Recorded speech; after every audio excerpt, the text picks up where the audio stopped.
अस्सलाम वालेकुम dear students, आप देख रहे हैं सैदरी एकेडमी और आज की इस वीडियो के अंदर हम लोग जिक्र करने वाले हैं स्ट्रक्चर ऑफ नेफ्रॉन के बारे में। इससे कबल हम किडनी का स्ट्रक्चर और उसके अलावा यूरिनरी सिस्टम जो है ये हम स्लाइड्स के तौर पर भी डिस्क्राइब कर चुके हैं। स्लाइड्स में वीडियो बनाने का फ़ायदा आपके लिए ये होता है कि आपके पास पॉइंट्स बने आते हैं, आप उन पॉइंट्स को लिख सकते हैं, नोट कर सकते हैं, याद कर सकते हैं, तो वो आपके एग्जाम्स के लिए हेल्पफुल होते हैं। तो इसीलिए स्लाइड ज़्यादा आपके लिए बेहतर होती हैं।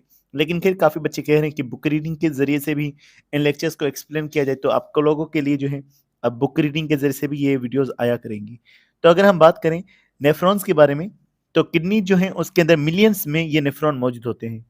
ये नेफ्रॉन किडनी के अंदर फंक्शनल यूनिट है, यानी कि किडनी में काम करने वाले नेफ्रॉन होते हैं जो लाखों की तादाद में हो सकते हैं। अब यहाँ पर ये बात लिखी हुई है कि these nephrons are about 1 million in each kidney. हर किडनी में 1 मिलियन यानी 10 लाख से ज्यादा नेफ्रॉन हो सकते हैं। And many perform filtration of blood, और इनका जो काम होगा वो ये होगा कि ब्लड की फिल्ट्रेशन करना, खून को साफ करना। खून के अंदर काफी ज्यादा सेल्स में से टॉक्सिक सब्सटेंसेस दाखिल हो जाते हैं, उन टॉक्सिक सब्सटेंसेस को खून में से निकाल करके खून को साफ कर देना, ये नेफ्रॉन का काम होगा। हम कहते हैं किडनी खून को साफ करती है, दरअसल किडनी में नेफ्रॉन होते हैं जो कि इस खून को साफ कर रहे होते हैं। मजीद अगर हम बात करेंगे तो जैसे कि आपको मालूम है कि नेफ्रॉन जो है किडनी में मौजूद है। अब नेफ्रॉन की दो किस्में होती हैं। There are two types of nephron present in kidney. एक नेफ्रॉन जिसका लूप ऑफ हेनले जो होता है वो ज्यादा बड़ा होता है, ऐसे नेफ्रॉन को जक्स्टा मेडुलरी नेफ्रॉन कहा जाता है। लिखा हुआ है लॉन्गर लूप ऑफ हेनले। ये जो यू शेप का स्ट्रक्चर होता है, यू शेप का स्ट्रक्चर ज्यादा बड़ा हमें देखने को मिलता है जक्स्टा मेडुलरी नेफ्रॉन के अंदर। लेकिन अगर हम दूसरा जिक्र करें तो एक और हमारे पास नेफ्रॉन भी मौजूद है। जो दूसरा नेफ्रॉन जिसका लूप ऑफ हेनले शॉर्ट होता है, उस नेफ्रॉन को जो है कॉर्टिकल नेफ्रॉन कहा जाता है। तो जक्स्टा मेडुलरी नेफ्रॉन लिखा हुआ है कि लार्जर लूप ऑफ हेनले होगा और मेडुला में बहुत गहराई तक चला जाएगा। कॉर्टेक्स से नेफ्रॉन शुरू होते हैं, कॉर्टेक्स रीजन से, और ये मेडुला में जाते हैं। तो कॉर्टेक्स से मेडुला तक डीप डाउन मेडुला में जा रहा है वो है जक्स्टा मेडुलरी नेफ्रॉन। लेकिन दूसरा नेफ्रॉन है कॉर्टिकल नेफ्रॉन। इसका शॉर्ट लूप ऑफ हेनले होता है और ये आमतौर पर कॉर्टेक्स रीजन में ही मौजूद होते हैं। तो जो नेफ्रॉन कॉर्टेक्स तक आ रहा है, कॉर्टेक्स में ही पड़ा हुआ है, वो है कॉर्टिकल नेफ्रॉन। और जो लूप ऑफ हेनले जिसका बड़ा है और वो मेडुला तक आ रहा है, वो होता है हमारे पास जक्स्टा मेडुलरी नेफ्रॉन। तो एक का लूप ऑफ हेनले बड़ा, दूसरे का लूप ऑफ हेनले छोटा। अब लूप ऑफ हेनले बड़ा या शॉर्ट होने की वजह क्या होती है? तो लूप ऑफ हेनले जब बड़ा होगा तो वो ज्यादा वाटर एब्जॉर्ब करेगा।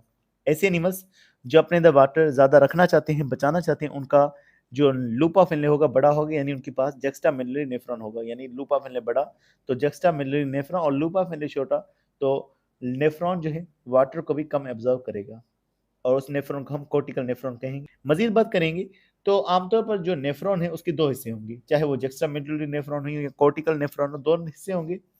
एक को रेनल कॉर्पसल कहा जाएगा और दूसरे को रेनल ट्यूबल कहा जाएगा। बात करते हैं सबसे पहले रेनल कॉर्पसल के बारे में कि रेनल कॉर्पसल कौन सा हिस्सा होता है। तो उसके हवाले से लिखा हुआ है कि रेनल कॉर्पसल के अंदर एक तो मौजूद है ग्लोमोरुलस। ग्लोमोरुलस से मुराद ये है कि उसके अंदर काफ़ी ज़्यादा कैपिलरीज मौजूद होती हैं, कैपिलरीज का नेटवर्क मौजूद होता है। जैसे अगर आप देखेंगे तो हमारे पास सबसे पहला हिस्सा जो नेफ्रॉन का आता है वो है बोनमेंस कैप्सूल। इस बोमेंस कैप्सूल के अंदर कैपिलरीज का नेटवर्क मौजूद होता है। तो ये बोमेंस कैप्सूल जो है ये रेनल कॉर्पसल वाला पार्ट होगा। तो लिखा हुआ है कि renal corpuscle consists of dense cluster of blood capillaries network called glomerulus surrounded by a thin walled covering called Bowman's capsule or glomerular capsule। तो बोमेंस कैप्सूल हो गया और उसके अलावा उसके अंदर ग्लोमोरुलस हो गया, कैपिलरीज हो गई। ये जो है ये हमारे पास इन दोनों को कलेक्टिवली मेलिफिजन बॉडी कहलवाया जाएगा। ये दोनों मेलिफिजन बॉडी कहलवाएंगी। अगर खाली बोमेंस कैप्सूल मौजूद है जिसमें ग्लोमोरुलस नहीं है, वो बस बोमेंस कैप्सूल ही कहलवाएगा। लेकिन इसके अंदर लाजमी बोमेंस कैप्सूल के अंदर ग्लोमोरुलस होगा, तो इन दोनों को कलेक्टिवली हम मेलिफिजन बॉडी कहेंगे। ग्लोमोरुलस की आगे बात करें, ग्लोमोरुलस बाल लाइक स्ट्रक्चर होता है और ये अफरेंट आर्ट्रियोल में से निकलता है। ग्लोमोरुलस बाल लाइक स्ट्रक्चर है। बाल लाइक स्ट्रक्चर किस तरह से होता है कि सबसे पहले आप ये समझिएगा कि किडनी के अंदर तो रेनल आर्टरी आ रही है। रेनल आर्टरी एक ब्लड वेसल है। अब ये एक ब्लड वेसल लाखों नेफ्रॉन्स में कैसे डिस्ट्रीब्यूट होगी? तो पहली बात ये होगी कि एक ब्लड वेसल बड़ी है, ये रेनल आर्टरी। इस रेनल आर्टरी में से छोटी-छोटी वेसल्स निकलेंगी, उन्हें आर्ट्रियोल कहा जाता है। तो अफरेंट आर्ट्रियोल्स निकलती हैं, उन अफरेंट आर्ट्रियोल्स में से फिर और माइक्रोस्कोपिक वेसल्स निकलती हैं, जो कि ग्लोमेरुलस कहलवाएंगी। तो ये ग्लोमेरुलस अफरेंट आर्ट्रियोल्स में से अराइज होती हैं। Glomerulus arise from afferent arteriole, और ये ग्लोमेरुलस बोमेन्स कैप्सूल में चला जाएगा। अब ग्लोमेरुलस में हाई ब्लड प्रेशर होता है, तो इस वजह से अल्ट्रा फिल्ट्रेशन इस रीजन में होती है। एक चीज ये भी ध्यान में रखिएगा कि जो ग्लोमेरुलर कैपिलरीज हैं, ग्लोमेरुलस की जो कैपिलरीज हैं, उनके अंदर ओपनिंग्स होती हैं, सुराख होते हैं, और ये जो सुराख इनकी साइज का लिखा हुआ है कि 70 नैनोमीटर डायमीटर में होते हैं। अब 70 नैनोमीटर की साइज जो है, इस साइज का क्या होगा, ये साइज बड़े मॉलिक्यूल्स को आने नहीं देती, काफी छोटी साइज के ये सुराख है। तो ग्लोमेरुलस के अंदर, इन कैपिलरीज के अंदर काफी छोटी साइज मौजूद है सुराखों की, और इस छोटी साइज की वजह से बड़े मॉलिक्यूल्स जो ब्लड सेल्स हैं, वो ग्लोमेरुलस से निकल नहीं पाते। जो छोटे मॉलिक्यूल्स होंगे वो ग्लोमेरुलस से निकल जाएंगे, और वो चले जाते हैं बोमेन्स कैप्सूल से बाहर एक दूसरे हिस्से के अंदर, जिसको हम प्रोक्सिमल कॉन्वोल्यूटेड ट्यूब्यूल कह रहे होते हैं। तो ग्लोमेरुलस से जो चीज निकल पाएगी वो जाएगी प्रोक्सिमल कॉन्वोल्यूटेड ट्यूब्यूल में, और जो ग्लोमेरुलस से चीज नहीं निकलेगी वो वापस एक और आर्ट्रियोल में शामिल हो जाती है, जिसे हम इफरेंट आर्ट्रियोल कहते हैं। डायरेक्शन देखिएगा, ये है अफरेंट आर्ट्रियोल।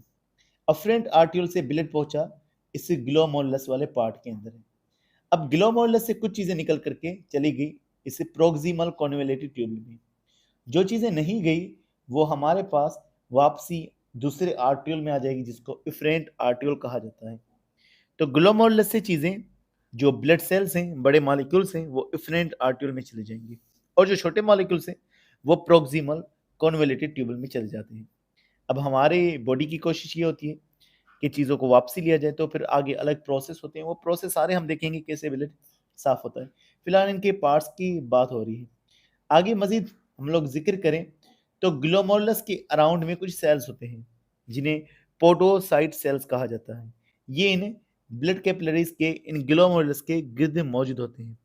अब इनके अंदर जो चीज़ है वो ये है कि इन पोडोसाइट सेल्स के अंदर छोटी सी ओपनिंग्स होती हैं, और इन छोटी सी ओपनिंग्स की वजह से बड़े मॉलिक्यूल्स नहीं जा पाते, नहीं निकल पाते। तो पोडोसाइट सेल्स की ओपनिंग्स जो हैं, वहाँ से चीज़ें निकल रही होती हैं, वहाँ से चीज़ें बाहर जा रही होती हैं।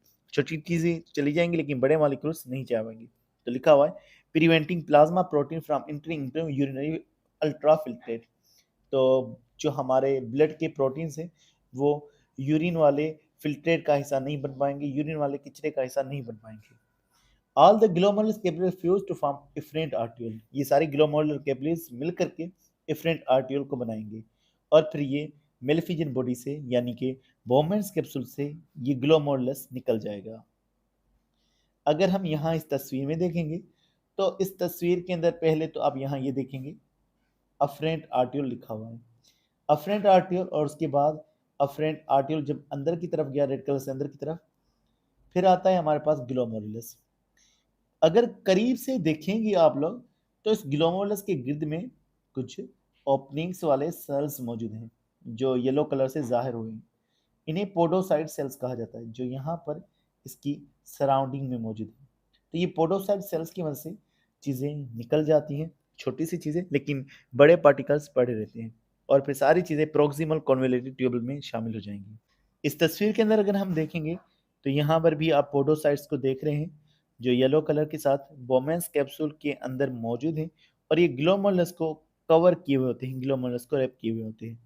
और फिर जो चीज़ें निकल कर जाएंगी वो जाएंगी प्रोक्सिमल कॉन्वोल्यूटेड ट्यूब्यूल के अंदर। इसके अलावा अगर हम दूसरी तस्वीर को देखेंगे तो वहाँ पर भी ये पोडोसाइट्स आप देख रहे हैं, जो कि जुड़े होते हैं, जो कवर किए होते हैं ग्लोमेरुलस को, और इनमें से ओपनिंग्स होंगी जिनकी वजह से केमिकल्स जो है निकल करके, काफ़ी ज़्यादा चीज़ें निकल करके चली जाती हैं हमारे पास प्रोक्सिमल कॉन्वोल्यूटेड ट्यूब्यूल के अंदर। तो सबसे पहले तो रेनल कॉर्पसल की बात हुई, यानी कि हमारे पास जो कि बोमेन्स कैप्सूल वाला पार्ट था उसकी बात हुई, मेल्फिजन बॉडी की। अब हम मजीद बात करते हैं रेनल ट्यूब्यूल के बारे में। तो लिखा हुआ है Bowman's capsule further extended. Bowman's capsule आगे इसका हिस्सा है, ये आगे बढ़ता है और फिर रेनल ट्यूबल को बनाता है, विच बिकम हाईली कॉइल्ड, जो काफ़ी ज़्यादा कॉइल्ड होती है शुरू के अंदर, और एक कॉइल्ड रीजन इसका प्रोक्सिमल कॉन्वेलेटिव ट्यूबल कहलवाएगा।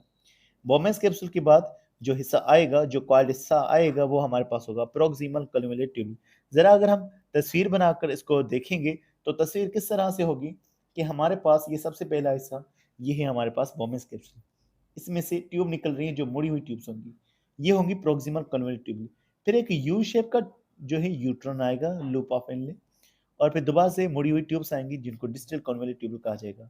याद रखिएगा, लूप ऑफ एनले जितना बड़ा उतना ज़्यादा वाटर रीअब्जॉर्प्शन, और ये ज़्यादा बड़ा लूप ऑफ एनले हमें जक्स्टा मेडुलरी नेफ्रॉन में देखने को मिलता है।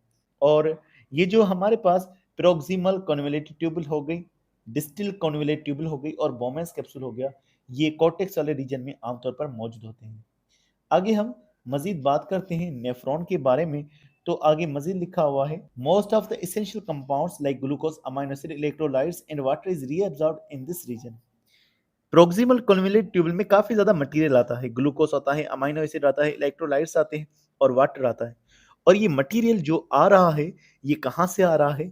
हमने पहले बात की, ब्लड में से चीजें निकलकर प्रोक्सिमल कन्वोल्यूट ट्यूबल में आ जाती हैं। प्रोक्सिमल कन्वोल्यूट ट्यूबल में यूरिया और यूरिक एसिड भी होगा। हमारी बॉडी चाहेगी कि हमारी बॉडी में से यूरिया और यूरिक एसिड तो जाए, लेकिन जो काम की चीजें हैं, ग्लूकोज है, अमाइनो एसिड है, वो हमारी बॉडी में वापस आ जाए। तो यहाँ उन्हें वापसी लाया जाएगा। यहाँ वापसी कैसे लाया जाएगा? जैसे आपने देखा था कि इफरेंट आर्ट्रियोल कहाँ पर हमारे पास मौजूद है? इस बोमेंस कैप्सूल के अंदर जो ग्लोमेरुलस है, इस ग्लोमेरुलस से जो हमारे पास आर्ट्रियोल बन रहा है वो है इफरेंट आर्ट्रियोल। ये इफरेंट आर्ट्रियोल आगे चल करके प्रोक्सिमल कन्वोल्यूट ट्यूबल के ऊपर आएगा और प्रोक्सिमल कन्वोल्यूट ट्यूबल से उन तमाम मटेरियल्स को हासिल करेगा जो वापसी चाहिए, जो ज़रूरी हैं, जैसे ग्लूकोज है, अमाइनो एसिड है, वाटर है और उसके अलावा कुछ साल्ट्स हैं।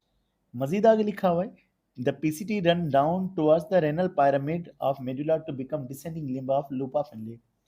जब ये प्रोक्सिमल कन्वोल्यूट ट्यूबल नीचे की तरफ आएगा, पिरामिड की तरफ आएगा, जैसे कि मेडुला वाले पार्ट में पहुंचेगा, तो नीचे की तरफ आकर जो ट्यूब बनाएगा उसे हम डिसेंडिंग लूप ऑफ एनले कहेंगे। जो ऊपर की तरफ ट्यूब बनेगी दोबारा, वो असेंडिंग लिम्ब कहलवाएगी लूप ऑफ एनले की। The tubule then turns back towards Bowman's capsule, making the ascending limb, and then coiled again and called distal convolute tubule। फिर दोबारा से वो ट्यूब मुड़ जाएगी और फिर डिस्टल कन्वोल्यूट ट्यूबल कहलवाएगी। फिर आगे लिखा हुआ है, डिस्टल कन्वोल्यूट ट्यूबल में यूरिन आ चुका होगा, लिखा हुआ है distal convoluted tubule joint to common duct called collecting duct. कई ज्यादा नेफ्रॉन्स के डिस्टल कन्वोल्यूट ट्यूबल्स जो हैं एक ट्यूब के साथ जुड़ती हैं जिन्हें कलेक्टिंग डक्ट कहलवाया जाता है। ये कलेक्टिंग डक्ट जो है, इसके अंदर यूरिन सारे नेफ्रॉन का पहुंचेगा और ये जो यूरिन होगा फिर आगे पहुंचेगा रेनल पेल्विस में और फिर यूरेटर में और फिर यूरिनरी ब्लैडर और फिर यूरेथ्रा और फिर बॉडी के बाहर चला जाएगा। तो इस तरह से किडनी के बाहर यूरिन निकाला जाएगा, बॉडी के बाहर निकाला जाएगा, नेफ्रॉन्स की मदद से यूरिन बनाया जाएगा और फिर निकाला जाएगा। तो डियर स्टूडेंट्स, आज के लिए बस इतना था। उम्मीद करते हैं वीडियो आपको पसंद आई होगी। नेक्स्ट वीडियो में blood supply to the nephron जिक्र करेंगे, तो मिलते हैं नेक्स्ट वीडियो में। तब तक अपना बहुत सारा ख्याल रखिएगा। अस्सलाम वालेकुम।